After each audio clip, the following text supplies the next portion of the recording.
Iran और America के बीच जंग के हालात बने हुए हैं। इस बीच दो बड़ी अपडेट सामने आई है। पहली अपडेट तो यह है कि ट्रंप प्रशासन ने इजरायल और अमेरिका को हथियार बेचे जाने को मंजूरी दे दी है। इजरायल को अब अमेरिका करीब $6.5 बिलियन के हथियार बेचेगा, वहीं सऊदी अरब को 9 अरब डॉलर के तहत हथियार बेचे जाएंगे। इसके साथ ही जो दूसरी बड़ी अपडेट है वो भी आपको बता देते हैं। कई रिपोर्ट्स ने यह दावा किया है कि सऊदी के जो रक्षा मंत्री हैं प्रिंस खालिद, वो व्हाइट हाउस पहुंचे हैं और वहां पर उन्होंने अमेरिका के विदेश मंत्री और रक्षा मंत्री से बंद कमरे में मुलाकात की है और एक तरीके से अमेरिका को उकसाने की कोशिश की है कि वो ईरान पर हमला कर दी। तो इन्हीं दो बड़ी अपडेट्स पर आज हम बात करने वाले हैं। हमारे साथ चर्चा में कई सारे खास मेहमान शामिल होंगे। हमारे साथ जुड़ रहे हैं मेजर जनरल राजन कोचर सर, वो रक्षा विशेषज्ञ हैं। इसके साथ ही मेजर जनरल जेके बंसल सर भी जुड़ रहे हैं, वो भी रक्षा विशेषज्ञ हैं। इसके साथ ही अरविंद सिंह तेजावत जी भी हमारे साथ ज्वाइन कर रहे हैं, वो विदेश मामलों के जानकार हैं। सबसे पहले हम कोचर सर के पास ही चलेंगे। कोचर सर, जो रिपोर्ट्स दावा कर रही हैं अभी हालिया, वो ये कह रही हैं कि सऊदी अरब चाहता है कि अमेरिका ईरान पर हमला करे, ट्रंप जो भी दावे कर रहे हैं उस पर वो अमल करे, और अगर वो ऐसा नहीं करते हैं तो जो ईरान की मौजूदा सत्ता है, मौजूदा जो शासन है, वो और भी मजबूत हो जाएगा। धन्यवाद ये जो बहुत इंपॉर्टेंट आपका सवाल है, और इस प्रोग्राम में जो आपका असली जो मुद्दा है, अब सऊदी अरेबिया की देखिए ऑफिशियल पोजीशन क्या है। बिकॉज ऑफिशियली सऊदी अरेबिया ने इसको अमेरिका को बताया कि हम आपको अपनी एयर स्पेस इस्तेमाल नहीं करने देंगे, इस तरीके का हमला हम नहीं चाहते ईरान के ऊपर, और हम स्टेबिलिटी चाहते हैं। बट ये inside politics I think different है। ये अगर आप ईरान और सऊदी अरेबिया के इसको रिलेशंस भी देखें, जो आप इसको पीछे भी चले जाएं, और आप इसको इराक के टाइम भी देखें, जब इसको इराक ने हमला किया था, और फिर 2019 में, इतना आपको पीछे जाने की भी जरूरत नहीं है, 2019 में अरामको ऑयल फील्ड्स को जब ड्रोन्स अटैक हुए थे और उस ऑयल फील्ड्स को काफ़ी नुकसान पहुंचाया गया था, वो हाउथीज ने किया था। और हम सब जानते हैं कि वो एक प्रॉक्सी है और एक असिमेट्रिक वॉर जो ईरान अपना इस एरिया में कर रहा है। दूसरा, वो OIC के भी मेंबर है और आपके GCC के भी मेंबर है। उसमें भी सऊदी अरेबिया और ईरान के बीच में जब भी कोई भी एक अगर प्रपोजल डिस्कस होता था, तो आप उसको गौर करेंगे कि सऊदी अरेबिया ने कभी भी ईरान के पक्ष में वोट नहीं दिया, और इजराइल के मुद्दे पर भी जब बात होती थी तो सऊदी अरेबिया ने इसको ईरान का साथ नहीं दिया। तो बुनियादी आइडियोलॉजिकल डिफरेंसेस हैं दोनों में, और एक तो शिया और सुन्नी का भी फर्क है। तो ये कोई न्यूज़ मुझे आश्चर्य नहीं करती है, और ये जायज़ है। देखिए, एक आप अपनी पूरी फौज लेके समुंदर में आप आ चुके हैं, और आपने इतनी अपनी मोबिलाइजेशन कर दी है, और आपके दो दो एयरक्राफ्ट कैरियर्स, आपके वॉरशिप्स, और सुनने में ये आया कि सबमरीन्स भी वहाँ पहुँच चुकी हैं, और आपकी जो टोमाहॉक मिसाइल्स है जिसके थ्रू आपने अपना मेन अटैक्स अपना करने, वो भी तैयार है। आपके B-2 और आपके B-52 बॉम्बर्स भी, आपके लॉन्ग रेंज जो बॉम्बर्स हैं आपके, वो भी तैयार हैं। तो मुझे मेरी असेसमेंट है कि अमेरिका लड़ाई के बिना वापस नहीं जाएगा। और अगर इसको अभी जो आपने देखा, इंटीरियर मिनिस्टर के ऊपर भी सैंक्शन लगा दिए, तो अमेरिका क्या कर रहा है? तो बेसिक अमेरिका की स्ट्रैटेजी ये है कि अभी जो ईरान को इतना प्रेशराइज करें कि ईरान टेबल पे आ जाए, और एक एग्रीमेंट हो जाए कि वो अपना न्यूक्लियर पावर नहीं बनेगा, एक अपना एटम बॉम्ब नहीं ये उसको बनाएगा। तो अगर ईरान ये नहीं करता है, बिकॉज इन ऑल प्रोबेबिलिटी शायद ईरान नहीं करेगा, अगर ईरान इसको नहीं करता है, तो बिल्कुल without fail I have got no doubt in my mind कि अमेरिका वापस ऐसे खाली हाथ नहीं जाएगा। नहीं तो अमेरिका की बहुत बेइज्जती होगी, पूरा वर्ल्ड हंसेगा। इसीलिए सऊदी अरेबिया ये गेम खेल रहा है, साइकोलॉजिकल गेम अमेरिका के ऊपर बताने की कोशिश कर रहा है कि अगर आपको ये इससे अच्छा मौका नहीं मिलेगा ईरान को दबाने के लिए, बिकॉज ये मौके बार बार नहीं आते। आप देखिए, 12 दिन की जब लड़ाई हुई थी, 2 दिन में कि इस लड़ाई में यूएस ने उसका हिस्सा लिया, तो उसके बाद यूएस ने बंद कर दी थी वो लड़ाई। तो एक अपॉर्चुनिटी वहां पे लॉस हुई थी, बिकॉज उस लड़ाई के बाद ईरान के ऊपर, उसकी स्टेटमेंट्स के ऊपर कोई आपका फर्क नहीं पड़ा। फिर अमेरिका ने रिजाइम चेंज की कोशिश करी, और जो ईरान में आप देखते हैं जिस टाइप की डिस्टर्बेंसेस अमेरिका ने फैलाई मोसाड के साथ, और वो प्लान अमेरिका को वर्क नहीं किया, बिकॉज वो जो आपकी प्रोटेस्ट थी वो ऑल ओवर ईरान में नहीं थी, काफी एरियाज में वो प्रोटेस्ट नहीं था, और फिर आपने रिपब्लिकन गार्ड का इस्तेमाल करके उस प्रोटेस्ट को आपने खत्म करवा दिया। तो वो फेल हो गया अमेरिका का। अब डोनाल्ड ट्रंप बोलता है बूट्स ऑन ग्राउंड लेके नहीं आएगा, बूट्स ऑन ग्राउंड नहीं लाएगा तो रिजाइम चेंज कैसे होगा?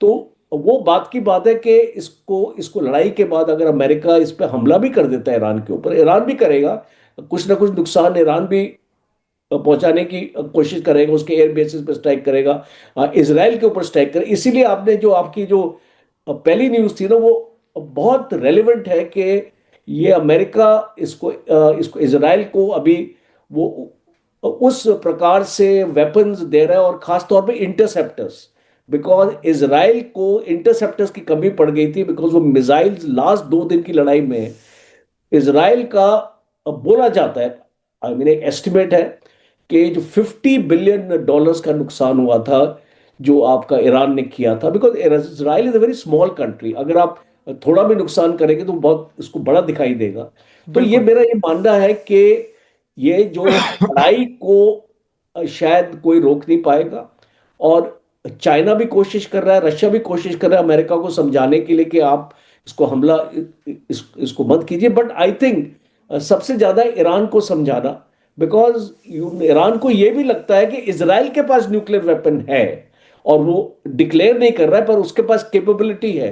तो इसको यहां पे पैरिटी की बात आ जाती है। अब जब जियो पॉलिटिक्स में बात करते हैं कि ईरान इसको क्यों नहीं मान रहा है, तो ईरान अगर एक इजराइल भी अश्योरेंस देगा कि इसको मैं न्यूक्लियर वेपन नहीं बनाऊंगा, तो शायद इस डिस्कशन का या इस मीटिंग का एक नतीजा निकलेगा। पर अगर आप उसमें इजराइल को शामिल नहीं करेंगे, और अगर उसमें आप एक अश्योरेंस इजराइल की तरफ से नहीं देंगे, तो शायद उसको, मुझे लगता है ईरान इस पे साइन नहीं करेगा, और आपकी लड़ाई होगी, नुकसान होगा। उसमें जो स्पेसिफिक टारगेट्स हैं, सिविलियन टारगेट्स के ऊपर आई थिंक अमेरिका फायर नहीं करेगा। वो खास तौर पे आपका रेवोल्यूशनरी गार्ड के जो कैंप्स है, एरियाज है, उनको मारेगा, आपकी मिसाइल साइट्स को मारेगा, आपके एमुनिशन डम्प्स को मारेगा, और उनके एयर डिफेंस सिस्टम्स जहां जहां लगे हुए मारेगा। उससे पहले वो साइबर अटैक करेगा, और साइबर अटैक के बाद ये जो आप जो एक काइनेटिक, या मैं इसको एट्रिशन वॉरफेयर बोलता हूं, आप एक एट्रिशन वॉरफेयर देख सकते हैं। बिल्कुल कोचर सर, बंसल सर के पास चलते हैं। बंसल सर, जो सऊदी अरब का हमें दोहरा रुख देखने को मिल रहा है, पहले तो आप सार्वजनिक रूप से कहते हैं कि हम इस क्षेत्र में युद्ध नहीं चाहते हैं, और आप ये भी कहते हैं कि हम अमेरिका को अपना हवाई क्षेत्र इस्तेमाल नहीं करने देंगे और अपनी भूमि भी इस्तेमाल नहीं करने देंगे अगर वो किसी युद्ध में जाता है तो। और दूसरी ओर आपके ही रक्षा मंत्री जाकर व्हाइट हाउस में उकसाने की कोशिश करते हैं अमेरिका के अधिकारियों को। तो इस दोहरे रुख पर सऊदी अरब के आपका क्या कहना है? देखिए, ये सब जगत विदित है कि ईरान को वहां पर कोई पसंद नहीं करता, और सऊदी अरबिया हुआ या कितने भी कंट्रीज हैं, वो कोई भी नहीं चाहते कि ईरान वहां पर पावरफुल हो और इस तरह के जो वो पैदा करे। अब यहाँ पर एक, क्यों वो ऐसा कह रहे थे सार्वजनिक रूप से, उसका कारण ये था कि जब ईरान ने धमकी दी कि अगर हमारे ऊपर कोई अटैक अमेरिका का होता है तो जो उनके साथी कंट्री हैं, अलाइड कंट्री हैं, उनके ऊपर हम अटैक करेंगे। उसमें आप चाहे सऊदी अरबिया ले लीजिए, यूएई ले लीजिए, कतर ले लीजिए, या जॉर्डन ले लीजिए। तो वो इस तरह की जो बात थी उसको देखते हुए उन्होंने एक बयान ऐसा दिया। अब वहां जाके उसको, अगर ये उन्होंने कहा है अंदर खाने, तो उसको सार्वजनिक क्यों किया गया? ये भी बड़ी एक कंट्रोवर्शियल है कि जब आप ओपनली तो ये कह रहे हैं कि अटैक ना करो, और अगर जाके वहां से बातचीत भी की है तो उसका खुलासा क्यों किया गया, ये भी एक बात समझ में नहीं आती। लेकिन इतनी बात जरूर है कि अमेरिका और इजराइल मिलकर अटैक जरूर करेंगे। वो ये है कि अभी नहीं तो कभी नहीं, क्योंकि ईरान के ऊपर भरोसा नहीं किया जा सकता। और जिस तरह की धमकी ईरान देता रहता है कि इजराइल को खत्म कर देंगे, तो उन सब बातों को देखते हुए इजराइल और अमेरिका मिलके ये अटैक करेंगे। अब जो प्रपोजल ईरान के को दिया था अमेरिका ने, तो उसमें एक ये भी शर्त रखी थी, और जब ये जॉइंट जो एक वो था प्लान ऑफ एक्शन, जो जब उसमें जो बाहर निकल के क्यों आया था अमेरिका ने ये कहा था कि आप जो है इसमें जो प्रॉक्सीज हैं, ईरान जो चलाता है, हिजबुल्लाह, हूती, हमास, कताइब हिजबुल्लाह, तो इनको सबको खत्म करना है। अब यही बात वो दोबारा कह रहे हैं कि भाई इनको खत्म करना है, न्यूक्लियर प्रोग्राम नहीं बनाना, और जो 400 किलो आपने यूरेनियम रखा हुआ उसको वापस देना है, और मिसाइल प्रोग्राम नहीं बनाना। मिसाइल प्रोग्राम के लिए तो उनके जो विदेश मंत्री ने क्लियर कह दिया कि भाई हम मिसाइल प्रोग्राम तो छोड़ेंगे नहीं अपना। तो मुझे लगता है ये सब जो एक स्टेटमेंट है, ये सब कंफ्यूजन करने के लिए है, टाइम बाई करने के लिए है। कुछ जो अभी सऊदी अरबिया तो कुछ कह ही रहा है, इसके अलावा तुर्की ने भी मध्यस्थता की पेशकश की है, तो अल्टीमेटली अटैक तो होगा ही। और अटैक के लिए जब इतनी तैयारी हो रही है, अब्राहम लिंकन उन्होंने मूव कर दिया इतना बड़ा वहां पे बड़ा बेड़ा, और अजरबैजान के अंदर में भी अपने फाइटर मूव कर दिए, जॉर्डन के अंदर में काफी इन्होंने जमावड़ा कर दिया है, और जितने बेसिस थे उनको थाइड और पैट्रियट मशीनें दे दी गई हैं, इसराइल को भी दे दी गई। तो सब बातों को देखते हुए अमेरिका ने पूरी तैयारी कर ली। लेकिन क्या है कि अमेरिका पूर्ण सफलता चाहता है, वो असेस कर रहे हैं कि जब तक हमारा बिल्कुल हिट ना हो उसको ना किया जाए। आपने देखा होगा करीब 15 दिन पहले भी था कि वो अटैक करेंगे, फिर जो अटैक इसलिए नहीं किया क्योंकि जो है सारी जो वहां पर पूरी तैयारियां नहीं हुई थी। ये बिल्कुल प्रेसिडेंट ट्रंप का भी ये कहना है, और वो ये चाहते हैं कि जो भी अटैक हो वहां पे, या जो भी किसी तरह का, चाहे वो जो कमांडो अटैक हो या वेंजुला जैसा अटैक हो, वो सफल होना चाहिए। तो उसके लिए बहुत जरूरी है कि पूरा एसेस कर रहे हैं, वो रिस्क नहीं ले रहे हैं। और रिस्क नहीं लेने के लिए जो इस तरह की अभी बातें हो रही हैं कि एक इनके ऑफिसर्स हैं जो इनके लीडरशिप है वहाँ रशिया गई हैं बात करने के लिए, और चाइना भी अपना और रशिया भी अपने नेवी भेज रहा है वहां पर एक्सरसाइज के लिए। तो ये एक तरह का प्रेशर बनाने के लिए है कि अमेरिका के ऊपर प्रेशर बने। और इस प्रेशर के दौरान में हो सकता है किसी तरह कोई एक्सीडेंट भी हो जाए, जो ओवरलैप हो रहा है कि ये भी अपनी डील करना चाहते हैं, अमेरिका भी तैयार है। लेकिन ये समय का फेर है, थोड़ा समय की जरूरत है, पर अल्टीमेटली अमेरिका जो है अटैक करेगा। अब वो दमन कह रहे हैं वहां पे, ये जो विद्रोह हुआ है कितना हुआ है कितना नहीं हुआ है, वहां की असली न्यूज तो निकल के आती ही नहीं है, वो चल रहा है या नहीं हुआ है ये कहना बड़ा मुश्किल है। लेकिन जरूर जो है ये कमजोरी हुई है, और जो वहां जिस तरह से इकोनॉमी की प्रॉब्लम है, तो अमेरिका अटैक करेगा और काफी नुकसान जो है ईरान को उठाना पड़ेगा। और खास करके रिजीम चेंज की बात है, रिजीम चेंज तो वहां की जनता भी चाहती है, आसपास के देश भी चाहते हैं, अमेरिका भी चाहता है कि जिस तरह का जो एक उन्माद और खास करके जो कट्टरपंथी एक जिहादी मानसिकता किया हुआ है, हमास, हिजबुल्लाह जो ये हैं, हमास तो अपने पैर पसार रहा है, वो तो जो है पाकिस्तान में भी आकर मीटिंगें वगैरह करता है। तो ये इनका अमेरिका अभी जो हो सकता है अटैक करके इसको, जो कुछ ना कुछ एक मेजर एक्शन जरूर होगा, ये ऐसा जो बातें हैं, क्योंकि ईरान के ऊपर फिर भी जो यकीन नहीं किया जा सकता। अब वो हिजबुल्लाह, हूती और हमास को कैसे वो सपोर्ट करना बंद करेंगे, वो तो करेंगे, और अमेरिका की एक शर्त होगी। तो मुझे लगता है एक्शन होगा, समय की बात है, और ये हो सकता है ये एक कामयाब एक्शन हो। बिल्कुल। अब तेजावत सर के पास चलते हैं। तेजावत सर, आपसे इतिहास और वर्तमान दोनों से जुड़ा हुआ मैं सवाल करूंगा। आप पहले इतिहास ही बता दीजिए कि जब जब भी ईरान और अमेरिका के बीच में तनाव बढ़ता है तो सऊदी अरब का ऐतिहासिक रूप से क्या रुख रहा है, और अभी जो वर्तमान में वो दोहरा रुख दिखा रहा है, क्या वो इतिहास से मेल खाता है या फिर इस वक्त वो कुछ अलग अपना रुख दिखा रहा है? देखिए वैभव साहब, आपने सवाल वाकई काफी अच्छा पूछा है। तो इसका जवाब भी मुझे लगता है कि उसी तरह से देना चाहिए। बिल्कुल। भारत में जो राष्ट्रवाद है, नेशनलिज्म है, वो बेसिकली एक राष्ट्र के पीछे हम पूरा चलते हैं। हमारा जो राष्ट्रवाद है वो रिलीजन पे बेस्ड नहीं है। पर जितने भी जो वेस्ट एशियन कंट्रीज हैं, वहां पे राष्ट्रवाद है वो इस्लामिक राष्ट्रवाद है। इसका मतलब ये हुआ कि पहले इस्लाम आता है और उसके बाद में देश की सीमाएं आती है। तो एक तरीके से ये हुआ कि ये जितने भी जो मुस्लिम ममालिक हैं, ये सब इस्लाम के नाम पे पहले यूनाइट होते हैं और उसके बाद में इनके अपने अपने देश हैं। तो वहां पे जो नेशनलिज्म की जो परिभाषा है वो ये है। अब हम सऊदी अरेबिया पे आते हैं। कि सऊदी अरेबिया में भी दो तरह के लोग हैं। सऊदी अरेबिया में दो सऊदी अरेबिया है।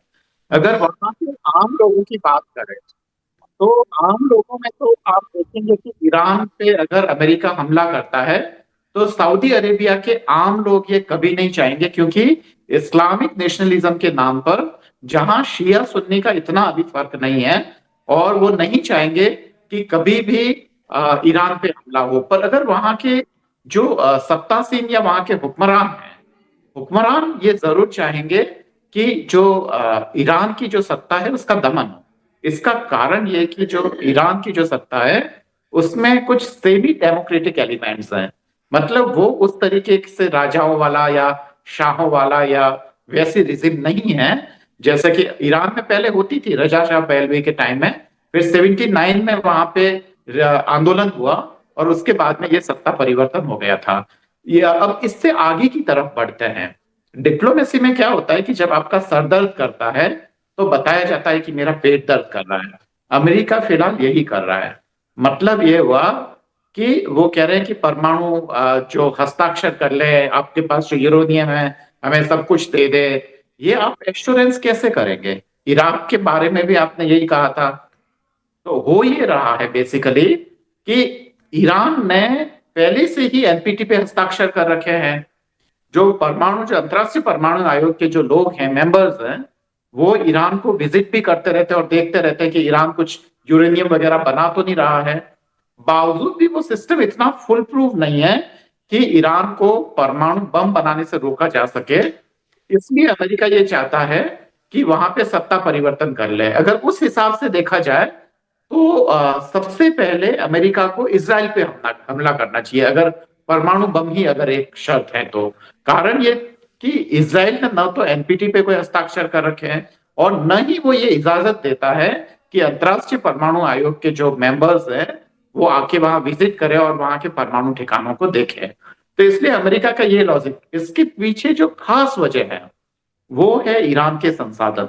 90s के डिकेड में ही अमेरिका ये चाहता था, जब उसने इराक को नेस्त नाबूद कर दिया, उसके बाद में पूरे वेस्ट एशिया पे कब्जा करने के लिए, हम लोग वेस्ट एशिया कहते हैं वेबर जी, बाकी अमेरिकन जो है या यूरोपियंस है उसको मिडल ईस्ट बोलते हैं।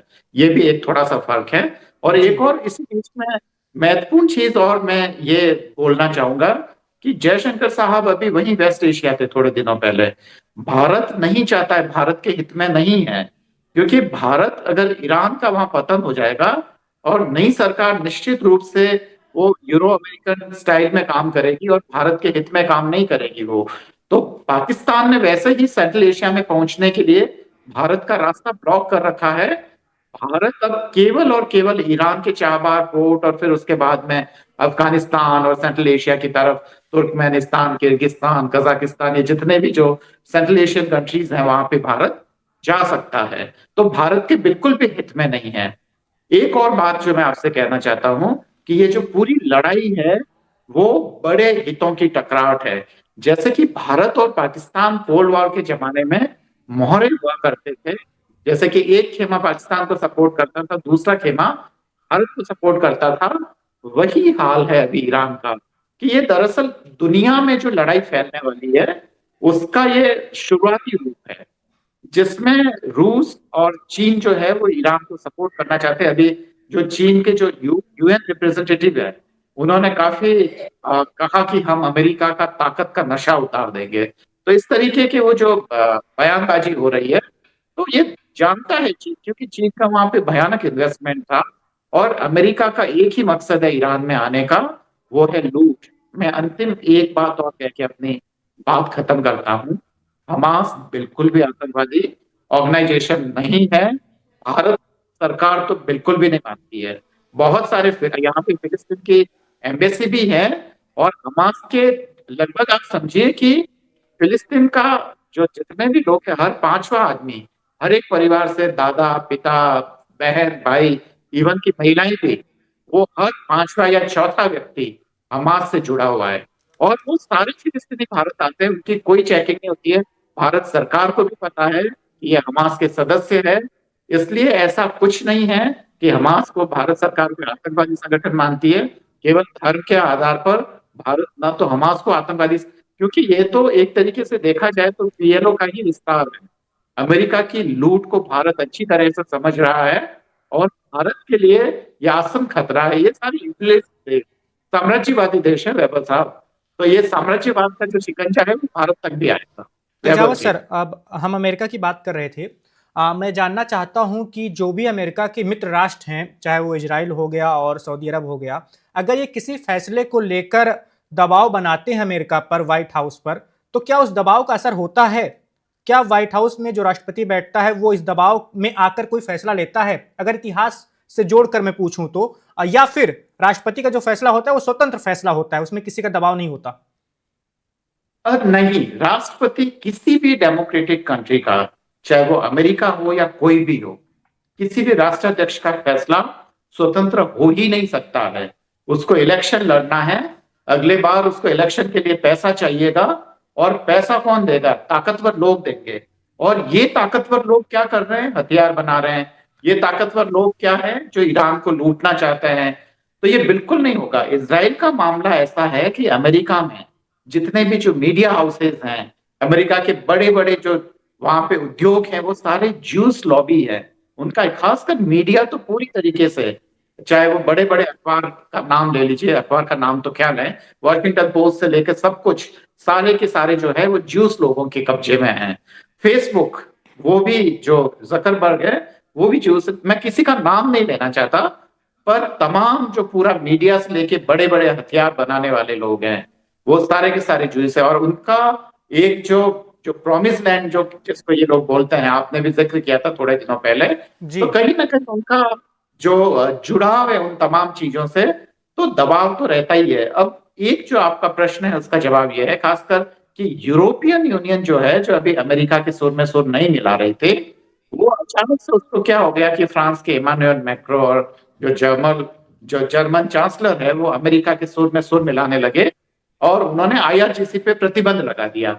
इसका कारण यह है कि उनको पता है कि लूट तो मचेगी।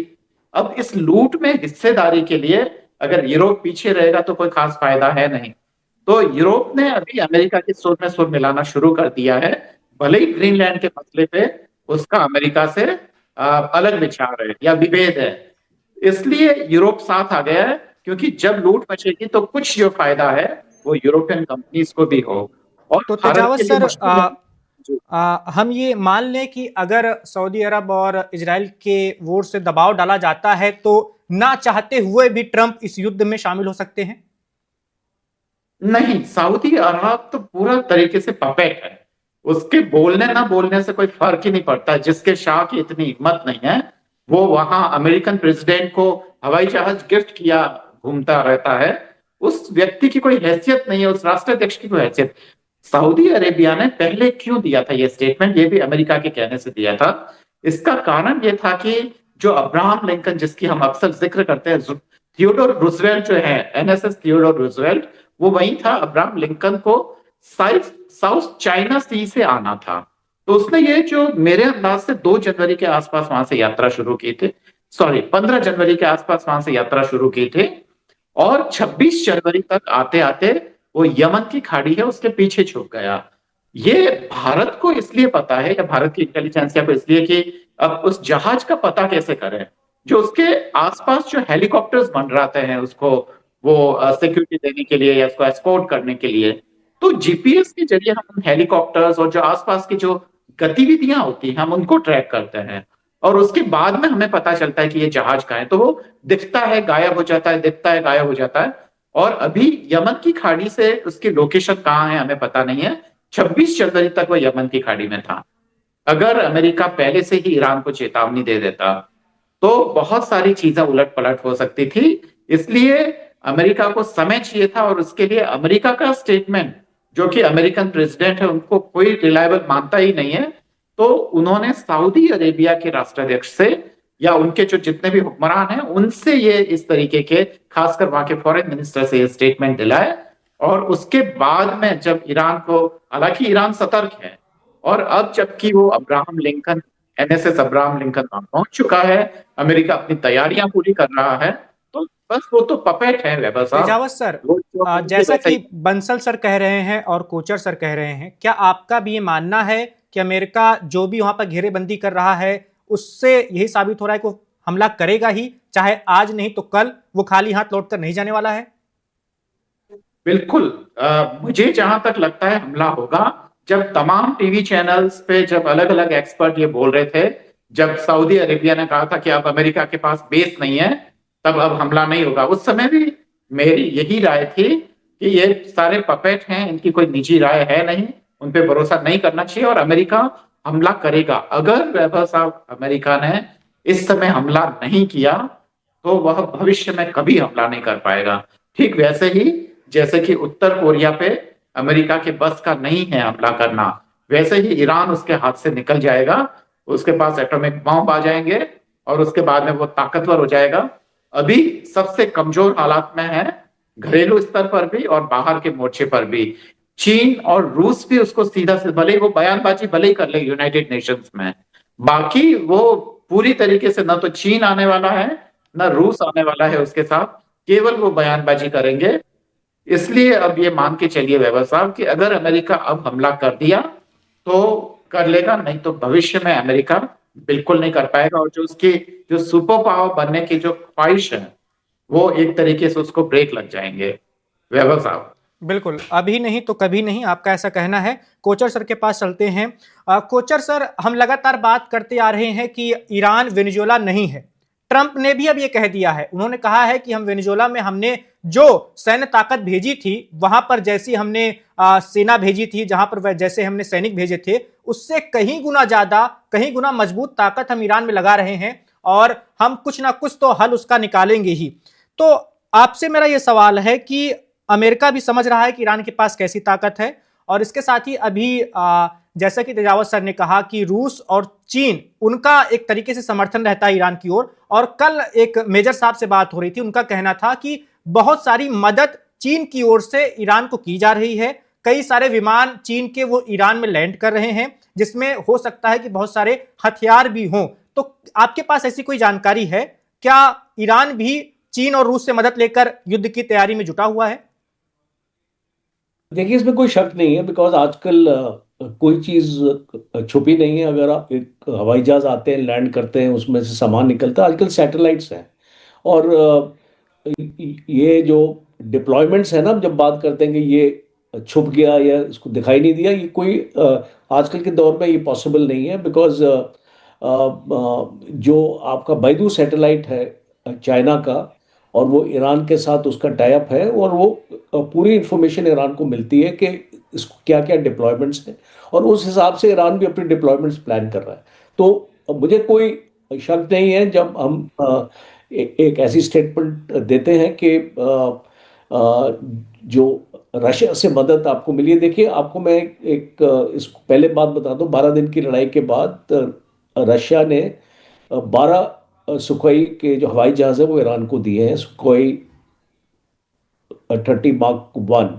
और पायलट्स भी आए थे रशिया के उनको ट्रेनिंग देने के लिए उस टाइम पे। तो और जो भी डिप्लीशन हुआ था, बिकॉज एक अनुमान लगाया जा रहा है कि इसको ईरान ने तकरीबन 500 से 600 मिसाइल्स अपनी फायर करी थी, और उनका एक इन्वेंट्री है तकरीबन, जो सोर्सेज के हिसाब से कि 3000 से 3500 उनके पास मिसाइल्स हैं। तो उनकी एक मिसाइल्स की आपकी इन्वेंट्री भी कम हुई, तो उसको भी एक्चुअली पूरा किया गया है। और एक उनका मैन्युफैक्चरिंग बहुत स्ट्रांग है इसका मिसाइल का, और चाइना की हेल्प से मिसाइल वो अपनी बनाते हैं, टेक्नोलॉजी भी अवेलेबल है। रशिया उनको जो काफ़ी हेल्प करता है। और ये भी सुनने में आया कि S-400 जो एक इसको इजराइल ने इनके एयर डिफेंस सिस्टम्स नष्ट किए थे उस लड़ाई में, और ख़ास तौर पे काफ़ी नुकसान हुआ था ईरान का एयर डिफेंस सिस्टम का।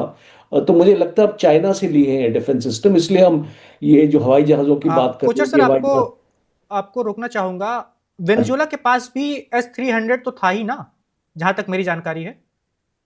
देखिए, आपको समझना पड़ेगा, वो एक जब वेनेजुएला के ऊपर अटैक हुआ था, उससे पहले एक टोटल ब्लैकआउट किया गया था, साइबर अटैक हुआ था। और जैसे भारत ने टेक्नोलॉजी इस्तेमाल करके पाकिस्तान के डिफेंस सिस्टम्स को आपको इनफेक्टिव एक्चुअली कर दिया था। सिमिलरली हमने इसको देखा कि यूएस ने वेनेजुएला के सारे एयर डिफेंस को इनफेक्टिव कर दिया था। एक टोटल ब्लैकआउट हुआ था और वहां पे। बट उसी आपको आप फिर से एक्चुअली कंपेयर मत कीजिए, because Venezuela is a very small country. एक छोटे एरिया में जो इस तरीके का साइबर अटैक पॉसिबल है और वो इफेक्टिव भी होता है। बट इसको ईरान का आप साइज देख लिए, इतना इस फैला हुआ है, और उसने तकरीबन एक आप अनुमान लगा सकते हैं कि उसके पास मोर देन 100 मिसाइल साइट्स हैं, और जहां जहां पे उनकी जो मिसाइल्स है वहां पे उनका एयर डिफेंस भी है। तो हम इसको एक मिलिट्री एनालिस्ट के हिसाब से अगर मैं अनुमान लगाऊंगा कि अगर अमेरिका ने साइबर अटैक किया, हम एक एक सिनेरियो इसको पकड़ के चलते हैं कि अमेरिका ने साइबर अटैक किया, तो वो साइबर अटैक जो इस तरीके का आप 3 4 5 6 प्रोमिनेंट जगह में आप कर सकते हैं। अमेरिका ने पहले भी किया ईरान के अगेंस्ट। उनके जो उसको न्यूक्लियर जो आपके एनर्जी प्लांट्स हैं उनको अमेरिका ने इनफेक्टिव कर दिया था। अभी 5 या 6 साल आपकी पुरानी बात है। तो पर दुश्मन भी जानता है, देखिए ईरान भी जानता है अमेरिका क्या करेगा। एक हमको वॉर गेमिंग करनी पड़ेगी। वॉर गेमिंग हम इसको इसलिए बोलते हैं बिकॉज हम जब भी अपनी फौजों की स्ट्रेटजी बनाते हैं हम उसको वॉर गेम करते हैं। तो इसको ईरान भी जानता है, उसने वॉर गेम किया हुआ है कि जो किस टाइप का अटैक ईरान के ऊपर आएगा और उस अटैक से हम कैसे बच सकते हैं और किस हद तक बच सकते हैं। देखिए टोटली तो बच नहीं पाएंगे बिकॉज डिस्ट्रक्शन तो होगा। और जो इसको अमेरिका ने अपनी टोमाहॉक मिसाइल्स का इस्तेमाल किया था वो दोबारा से करेगा, बिकॉज अभी जो जानकारी आ रही है जहां जहां पे इनके जो एयरक्राफ्ट कैरियर्स हैं और जहां पे इनकी डिप्लॉयमेंट है वहां पे टोमाहॉक मिसाइल्स ऑलरेडी तैनात हो चुकी हैं। और जो थर्ड मिसाइल सिस्टम भी अमेरिका ने लगा दिया है।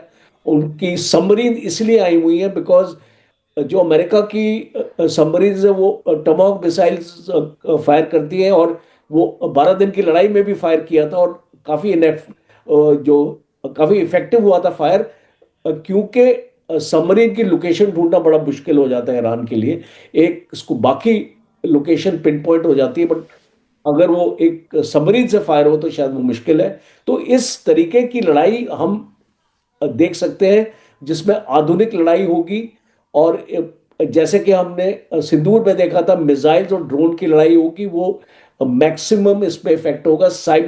एक साइबर अटैक उससे पहले किया जाएगा और नुकसान बहुत होगा ईरान का, इसमें कोई शक नहीं है। बट इसमें इजराइल भी, अगर आप इसको इस फैक्टर को अगर लें तो ईरान किस पे स्ट्राइक करेगा। एक तो आपके यूएस एयर बेसिस हो गए जहां पे ऑलरेडी अपना एयर डिफेंस सिस्टम लगाया जा चुका है, और क्यों इस लड़ाई को डिले किया गया है बिकॉज अमेरिका को टाइम चाहिए था अपने एयर बेसिस को सिक्योर करने के लिए। तो अमेरिका ने अपने एयर बेसिस को सिक्योर किया आज की डेट में, और इसको इजराइल को भी सिक्योर करने की कोशिश हो रही है। इजराइल भी अपने आप को सिक्योर करने की कोशिश कर रहा है क्योंकि इजराइल के ऊपर भी हमला होगा। तो इस तरीके की इसको लड़ाई होगी। और लास्ट पॉइंट है कि देखिए इसमें पूरा वर्ल्ड आपका ऑलमोस्ट 20% ट्रेड आपका स्ट्रेट ऑफ हॉर्मुज, आपका गल्फ ऑफ ओमान और आपका रेड सी, इसको ये इफेक्टिव है। तो ये ऑलमोस्ट 20% ट्रेड आपका इफेक्ट होगा यहाँ पे, वर्ल्ड ट्रेड, जिसमें एलएनजी भी शामिल है, ऑयल भी शामिल है। ऑयल के प्राइसेस बढ़ेंगे, आपकी इन्फ्लेशन बढ़ेगी। इसमें भारत को भी इसको काफी इम्पैक्ट होने वाला है बिकॉज हमारे ट्रांसपोर्टेशन कॉस्ट बढ़ेंगे। आप जानते हैं एक बार जब इसको हाउथीज ने रेड सी को जो उसको वहां पे टारगेट किया था, तो उस टाइम भी हमने देखा कि आपके इंश्योरेंस कॉस्ट आपके बढ़ते हैं और आपका जो सप्लाई चेन है वो लंबे रूट से जाता है, केप ऑफ गुड होप की तरफ से जाता है। तो ये सारी चीजें वर्ल्ड इकोनॉमी को अफेक्ट करेंगी। और एक अंत में मैं बोलना चाहता हूं कि जो ईरान के पास कैपेबिलिटी है कि ये स्ट्रेट ऑफ हॉर्मुज को माइन भी करेगा, बिकॉज अगर उसको वहां से एक्चुअली माइन करेगा, जब उसको पता चलेगा कि अमेरिका अपनी शिप्स को आगे लेके आएगा या उसको अपनी रेंज को कम करने की कोशिश करेगा, तो वो इन एरियाज को भी माइन करेगा। तो आपका जो खोमेनी बोल रहा है ना कि हम यू मर मिट जाएंगे, पर हम इसको अमेरिका को नुकसान जरूर पहुंचाएंगे, वो चीज आपको सामने आती हुई दिखाई देगी। एक छोटा सा सवाल है, इस सवाल का जवाब आप तीनों से लूंगा। कोचर सर, सबसे पहले मैं आपसे इसका जवाब लेता हूं, उसके बाद फिर बंसल सर के पास चलेंगे, फिर तेजावत सर के पास चलेंगे। ईरान को लेकर बात हो रही है, ईरान की ताकत, ईरान की क्षमताओं पर बात हो रही है। तो कहा जा रहा है कि ईरान के पास 1000 से ज्यादा ऐसे ड्रोन्स हैं जो इस संभावित जंग में बहुत महत्वपूर्ण भूमिका निभा सकते हैं और वो अमेरिका और इजराइल दोनों को बहुत ज्यादा क्षति पहुंचा सकते हैं। आपको इसको लेकर क्या सोचना है? और ईरान मान लीजिए ड्रोन से भी वो कुछ हमला करता है, तो क्या इसके बचाव में भी अमेरिका के पास कोई रणनीति होगी? देखिए, ईरान के पास शायद 136 ड्रोन है जो रशिया को भी दे रखा है उसने। रशिया ने यूक्रेन लड़ाई में बहुत ही इफेक्टिव ड्रोन है ये इसको medium range high altitude drone है ये, इसको काफी इफेक्टिव है। अब इसको क्या होता है ड्रोन अटैक में, जो इसको ईरान इस्तेमाल करेगा स्वॉर्म टेक्निक। स्वॉर्म टेक्निक होता है कि जब आपके 100 से ज्यादा ड्रोन एक टाइम पे आप उसको फ्लाई करते हैं, कोई एयर डिफेंस सिस्टम इस वर्ल्ड में नहीं है जो 100% इसको एड्रेस कर पाएगा। कुछ ना कुछ ड्रोन उसमें निकलेंगे। जैसे हमने देखा था कि इसको रशियन शिप्स को भी ब्लैक सी में सिंक किया गया था इसको यूक्रेन ने। तो जब आप एक स्वॉर्म ड्रोन्स लेके चलते, जब इतने 100 ऑफ ड्रोन्स एक टाइम पे जाएंगे, तो आपके पास इसको कितना आपके पास एयर डिफेंस सिस्टम होगा कि इसको एड्रेस करने, कोई ना कोई ड्रोन तो निकलेगा। और ये इसी का डर है अमेरिका को। और एक अमेरिका के एडमिरल की स्टेटमेंट है जो मैं कल एक्चुअली सुन रहा था यूट्यूब में, वो बता रहे थे कि इसको पॉसिबिलिटी हो सकती है एक आधा इसको डिस्ट्रॉयर भी उनका नष्ट हो जाए अमेरिका का, तो ये पॉसिबिलिटी रहेगी। बिल्कुल, बंसल सर के पास चलेंगे। बंसल सर, ईरान के पास जो क्षमता है ड्रोन हमला करने की, और जिस तरह से 12 दिनों की जंग के बाद उसने खुद को तैयार किया है, उस हिसाब से आपको क्या लगता है अमेरिका हमला करेगा तो उसे कौन कौन सा नुकसान झेलना पड़ सकता है, कितना नुकसान झेलना पड़ सकता है? देखिए, इसमें कोई शक नहीं है कि ईरान के पास में मिसाइल हैं 3000 के करीब। और जब पिछली बार युद्ध हुआ था तो इजराइल का ड्रोन, जो आयरन डोम था, वो चरमरा गया था। इसी प्रकार से ड्रोन भी है। अब सबसे बड़ी बात यहाँ पे स्ट्रेटजी की आती है। अब स्ट्रेटजी में क्या है, या जो कौन सा अमेरिका का, अगर वो बहुत फर्स्ट स्ट्राइक बहुत हैवी कर देता है, बिल्कुल संभलने का मौका ही नहीं मिलता ईरान को, तो ईरान कुछ नहीं कर पाएगा। क्योंकि देखिए, कुछ भी हो, जो टेक्नोलॉजी है या जो प्रिपरेशंस है या जो पावर है, फायर पावर है, वो अमेरिका की डेफिनेटली ज्यादा है ईरान से, इसमें कोई दो राय नहीं है। लेकिन अब ईरान क्या करेगा? ईरान कहता है कि जो वहां पे मिडिल ईस्ट के अंदर में अमेरिका के ठिकाने, उन पर अटैक करेगा, इजराइल के ऊपर करेगा। उससे भी जो ज्यादा खतरनाक ये है कि अगर ईरान सफल हो जाता है इनके नेवल एसेट्स को, खास करके जो एयरक्राफ्ट कैरियर है उसको पे स्वार्म ड्रोन डाल करके उसको डिस्ट्रॉय कर देता है, तो फिर खेल खत्म हो जाएगा अमेरिका का। लेकिन जिस तरह के जो स्टेटमेंट आते हैं कि उन्होंने ट्रांसपोंडर बंद कर दिया है और वो पता नहीं लग पाएगा, उनका कंफ्यूज करेगा कहाँ पे एयरक्राफ्ट कैरियर को, उसको लोकेट नहीं कर पाएंगे, और उनका तो इस तरह से, या उनको कर दें उसका जो जो इस अटैक को प्रिवेंट अगर अमेरिका कर पाता है तो अमेरिका को सफलता मिल जाएगी। लेकिन अगर स्वार्म ड्रोन ने अटैक कर दिया और जो एक एयरक्राफ्ट कैरियर है उसको कहीं भी हिट किया, तो वो फिर नाकाम हो जाएगा और उसके डूबने के चांसेस बढ़ जाएंगे।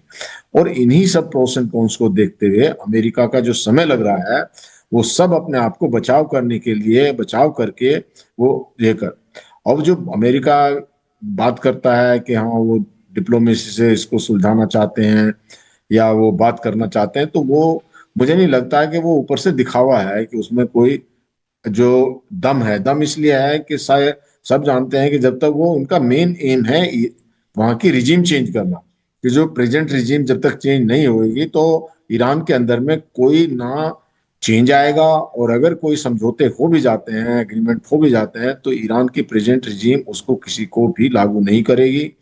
चाहे उसमें आप मिसाइल का ले लीजिए या न्यूक्लियर ले लीजिए, न्यूक्लियर भी वो करते ही रहेंगे। और जो उनकी मानसिकता बनी हुई है खास करके कि हमको इजराइल को खत्म करना है, उसको ध्वस्त कर देना यहाँ से, और जो अभी वो कह रहे हैं कि वहां पे एनरोलमेंट कर रहे हैं कतायब हिजबुल्लाह का भी इराक के अंदर में, तो इस प्रकार से वो खत्म नहीं हो सकती। वो एक जो है फंडामेंटल है इनके माइंड, और वो जब तक खत्म नहीं होगा तो अमेरिका के लिए और इसराइल के लिए खतरा बना रहेगा। तो इस बार अपने आप को बचाते हुए, अब प्रॉब्लम सारी ये आ रही है कि कोई रिस्क नहीं लेना चाह रहा अमेरिका, बिल्कुल भी किसी तरह का 0% रिस्क में चल रहा है, इसलिए वो देर कर रहा है, और उसी वजह से उसमें जो है पूरा अपने आप को संभाल करके करेगा। और इसराइल भी पूरी तैयारी के साथ में कर रहा है, क्योंकि पहले जब शुरू में इसराइल ने ये कहा था कि अब हमला मत करिए, कारण उसका ये था कि वो इसराइल ने कहा था कि वहां की जो आंतरिक आग भड़की हुई है विद्रोह की, उसको थोड़ा और चलने दीजिए और पूरी तैयारियां हो जाएं। फिर उसके बाद थार्ड और पैट्रियट मिसाइल जो आई हैं उसके एयर डिफेंस के लिए इसराइल के, तो इसराइल भी एक पूरा सपोर्ट करेगा। जो बैकअप में है, फ्रंट से तो लीड करेगा अमेरिका, बैकअप में जो इसराइल भी है वो यूके भी साथ दे रहा है इनका ओपनली। तो इन सब बातों को देखते हुए मुझे लगता है कि अटैक होगा इसराइल इसका अमेरिका का ईरान के ऊपर, और ईरान को काफी डैमेज होगा, और हो सकता है कि ये रिजीम चेंज हो जाए, जो कि इनका मेन मकसद है। तो ये हो जाएगी, समय की बात है कि कब ये समय होगा, और हो सकता है ज्यादा देर हो जाए तो ईरान कुछ कर भी ना सके अमेरिका, क्योंकि एग्जॉशन हो जाएगा। जो फोर्सेस तैयार हैं इतने दिन तक, जो बिल्कुल एकदम वार मोड में रेडी हैं, अगर उसको आप ज्यादा डिले करोगे तो वो फटीग आ जाती है जो फाइटिंग फोर्स के अंदर। तो समय ही बताएगा क्या होने वाला, पर डेफिनेटली ये लगता है कि अमेरिका ईरान पे हमला करेगा, ईरान को नुकसान होगा। हालांकि जो नैरेटिव है ये दिया जा रहा है कि भाई रशिया बचाएगा, चाइना बचाएगा, वो स्टेटमेंट के अलावा या कुछ हथियार देने के अलावा और ज्यादा नहीं करेंगे। कोई अपनी फौज नहीं उतारने वाला वहां पे, जो क्योंकि उनकी भौगोलिक दूरी भी है, एक है सर। हाँ, भौगोलिक भी दूरी भी है। देखिए, सब आदमी अपना इंटरेस्ट देखते हैं। अगर कल को चाइना को ताइवान मिलता है तो वो सब कुछ करेगा। जो रशिया है वो यूक्रेन को कब्जाने के लिए सब कुछ करेगा। यहाँ से उनको क्या मिलना है? अगर जो ठीक है, एक प्रोमिस है, उनके अपने एक दूसरे के एग्रीमेंट हैं, जो ईरान ने दिया है, इनको तेल दिया है जो चाइना को, और रशिया को अपने ड्रोन दिए हैं, इसमें कोई डाउट नहीं है। उनके समझौते भी हैं, तो वो एक हद तक है, वो पूरा नहीं, ऑल आउट नहीं आएंगे वो इसमें। तो इस प्रकार से जो अमेरिका बिल्कुल रिजीम चेंज करके मानेगा, और ये इसमें उसको सफलता भी मिल जाएगी, इसलिए वो प्लानिंग अपनी पूरी तरह से कर रहे हैं। Back to you. चलिए तेजावत सर, इस बातचीत में आपकी आखिरी टिप्पणी क्या रहेगी, जो भी कोचर सर ने कहा और बंसल सर ने अभी जो भी बातें बताई हैं? बिल्कुल, कोचर साहब और बंसल साहब ने जो तमाम चीजें कही है वो बहुत ही ब्यूटीफुली एक्सप्लेन है। बस खाली मैं इतना ही कहना चाहता हूँ, उन्हीं की बात में एड ऑन करके कहना चाहता हूँ कि अगर ईरान का एक भी ड्रोन अगर टकरा गया तो फिर मुझे लगता है कि अब्राहम लिंकन बच नहीं पाएगा, और इसी चीज की उन्होंने धमकी भी दी थी। तो बस यही है, और जैसा कि बिल्कुल कोचर साहब ने भी साफ साफ कहा है कि इतने जब एक साथ जब ड्रोन जाएंगे तो थार्ड जो उनका डिफेंस सिस्टम है उसमें इतनी ताकत नहीं है कि वह उसे रोक सके। एक जो चीज और ये कह सकता हूं कि दरअसल अगर ये लड़ाई होगी तो ईरान दरअसल अमेरिका से सीधा सीधा भिड़ना नहीं चाहेगा। उसका जो हमला होगा वो इजराइल पे होगा, और वह इसे अरब देशों की इजराइल से लड़ाई में तब्दील करना चाहेगा, जिसका उसे फायदा मिलेगा। व्यवसाय बिल्कुल। और तीनों मेहमानों, आप सभी का बहुत बहुत धन्यवाद। बंसल सर आपका भी, कोचर सर आपका भी, और तेजावत जी आपका भी, इस बातचीत में शामिल होने के लिए। तो फिलहाल अमेरिका और ईरान के बीच तनाव बढ़ा हुआ है। सभी लोग दावा कर रहे हैं, विशेषज्ञ ऐसा कह रहे हैं कि कभी भी जंग शुरू हो सकती है। अमेरिका अपनी तैयारी कर रहा है, ईरान अपनी तैयारी कर रहा है, और जंग कब होगी ये तो भविष्य की गर्भ में छिपा हुआ है। फिलहाल के लिए इतना ही। आप देखते रहिए one India. Subscribe to One India and never miss an update. Download the One India app now.